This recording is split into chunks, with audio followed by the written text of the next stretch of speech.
Dikkat yetersizliği ve hiperaktivite öğütle düzelmez. Yani şunu yap oğlum, bunu yap oğlum, bak oğlum, yap oğlum, bununla düzelmez. Bilinç derken davranışları öğrenmek lazım. Davranışlar nasıl kontrol edilir? Davranış nasıl kontrol edilir ve karşıdaki canlının davranışları nasıl yönlendirilebilir?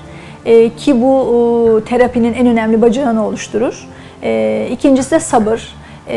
Yani ne kadar anlayış gösterilirse o kadar daha çocuğun rahat edip kendini toparlayabileceğini biliyor olmaları gerekir ve önlerinde uzun bir süreç olduğunu, uzun bir sürecin var olduğunun farkında olmaları gerekir.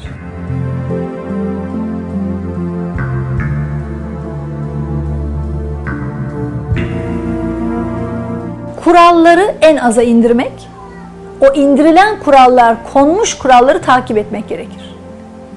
Konmuş kuralları böyle peşinde takip etmek ve her defasında ödülse ödül, ceza ise cezayı uygulamak lazımdır.